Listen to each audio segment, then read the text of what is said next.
تأسست شركة كنار للاتصالات بالسودان في أبريل من العام 2005 لتقديم خدمات هاتف وبيانات وإنترنت فائقة السرعة، مستخدمة في شبكتها تطبيقات الجيل التالي، كما اعتمدت تقنيات متطورة أخرى في تقديم خدماتها بما في ذلك الكابلات الضوئية والشبكات اللاسلكية. استمدت شركة كنار خبراتها من أكبر شركات الاتصالات العالمية بالمنطقة، مستخدمة أحدث التقنيات لتقديم أفضل خدمات الاتصالات في القارة الأفريقية بأسرها.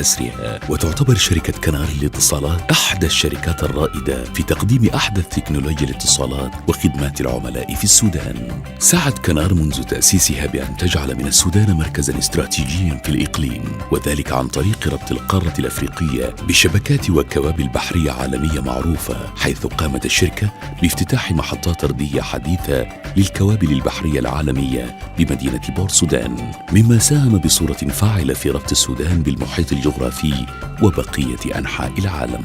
بنك الخرطوم يجدد الثقة في إدارة كنار السودانية. أغسطس 2016. في مطلع أغسطس من العام 2016 استحوذ بنك الخرطوم على أسهم مجموعة اتصالات الأماراتية في شركة كنار، وتم تعيين رجل الأعمال السيد فضل محمد خير رئيسا لمجلس إدارة الشركة، والسيد المهندس هاشم حسب الرسول هاشم رئيسا تنفيذيا ومديرا عاما لها. عقدت الإدارة التنفيذية الجديدة العزم على النهوض بشركة كنار لتحتل مكانها الطبيعي في خارطة الاتصالات في البلاد، وقدمت الخطة الخمسية الاستراتيجية للشركة، والتي تمت إجازتها بواسطة مجلس الإدارة الرامية لأن تصبح كنار هي الشركة الرائدة والأولى والأفضل في تقديم خدمات الإنترنت والبيانات والربط الشبكي والخدمات النوعية المضافة للأفراد والبيوت والمؤسسات في البلاد، والبوابة والهوب الرئيسي لشرق ووسط أفريقيا لكافة خدمات الاتصال. نستعرض لكم بعضا من ملامح مسيرة العام الأول. شهدت شركة كنار خلال العام الأول حراكاً غير مسبوق، حيث أنجزت فيه العديد من المشاريع الأساسية لتحديث وتوسعة الشبكات والبنيات التحتية كمرحلة أولى للإعداد لانطلاقة كنار للمستقبل. التنسيق المشترك بين شركة سوداتيل وشركة كنار سبتمبر من العام 2016. تم التنسيق والتعاون المشترك بين كل من شركة كنار وشركة سوداتيل للنهوض ودفع قطاع الاتصالات بالبلاد بما تمتلكه الشركتين من بنية تحتية ومنافذ عالمية متكاملة في مجال الألياف الضوئية والكوابل البحرية التي تربط القارة الأفريقية بالمحيط العربي. اتفاقية كنار والاتصالات الأثيوبية أكتوبر من العام 2016. في أكتوبر من العام 2016 تم الاتفاق بين شركة كنار للاتصالات المحدودة والاتصالات الأثيوبية على توسيع دائرة التعامل بين الشركتين في عدد من المجالات والعمل سويا في إطار شراكة ذكية تقود إلى إحداث نقلة نوعية في قطاع الاتصالات بأفريقيا. وقد أبدت شركة كنار استعدادها لتوفير الاحتياجات المطلوبة لمقابلة الازدياد المضطرد لسعات الإنترنت بأثيوبيا. علاقة شركة كنار بشركة MTN تتوج باتفاق استراتيجي. في العام 2008 بدأت شركة كنار بتصميم شبكات حديثة قابلة للتطور لاستيعاب متطلبات شبكات الهواتف السيارة، فبدأت كنار علاقة شراكة استراتيجية مع شركة MTN، حيث قامت شركة كنار بتصميم شبكة التراسل الداخلية لشركة MTN، كما وفرت شركة كنار سعات التراسل المطلوبة لتوسيع شبكة MTN. في نوفمبر من العام 2015 عقدت كنار اتفاقية شراكة ذكية لمدة 3 أعوام تقوم فيها كنار بتوفير سعات لربط شبكات التراسل لMTN المتوسعة. مشاركة كنار في المؤتمر العالمي للجوال MWC شهد التجمع العالمي لمشغلي الاتصالات في العالم، والذي أقيم ببرشلونة خلال دورته للعام 2017، المشاركة الأولى باسم السودان من خلال شركة كنار للاتصالات. وتعتبر هذه المشاركة لشركة كنار حدثاً استثنائياً يؤهل السودان ليكون بوابة أفريقيا في الاتصالات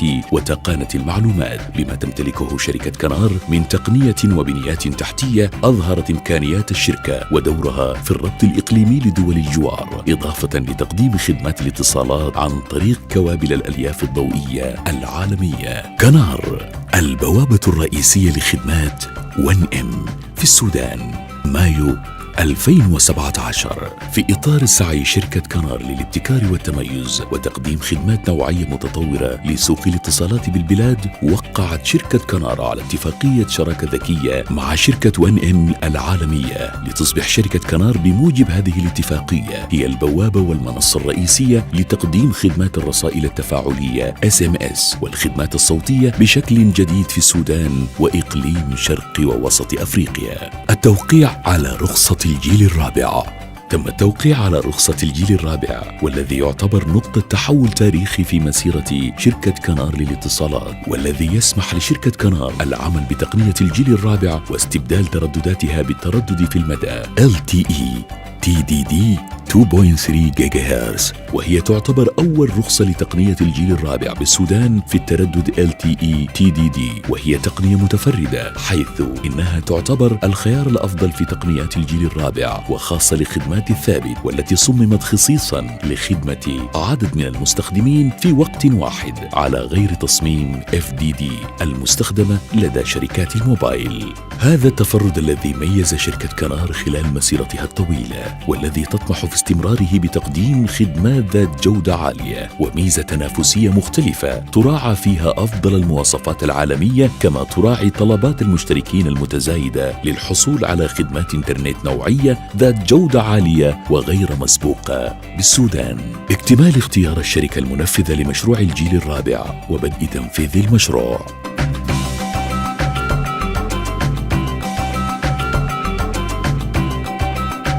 الشراكات الذكية في ال OTT, ICT and Cloud Computing, Smart Home,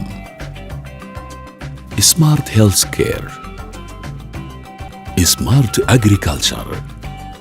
وسوف تتبعها شراكات متتالية ذكية لنقل الشركة لآفاق جديدة وتقديم خدمات نوعية مضافة تساهم في رفع عجلة التنمية التقنية الشاملة في كافة القطاعات في البلاد.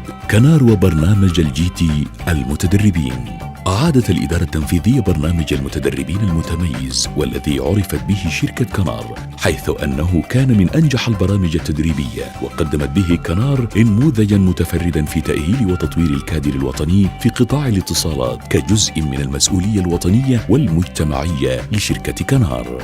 وفي الختام تؤكد إدارة شركة كنار تقدمها بخطوات ثابتة ورؤية ثاقبة لإنجاز التحول الكبير في مسيرة الشركة لتصبح واحدة من أفضل الشركات الرائدة في مجال الاتصالات وتقنية المعلومات في المنطقة، وهذا لا يمكن التحدث عنه دون ذكر الجهود الكبيرة للعاملين بالشركة والدعم الغير محدود الذي يقدمه مجلس الإدارة المتمثل في رئاسته وأعضائه الكرام.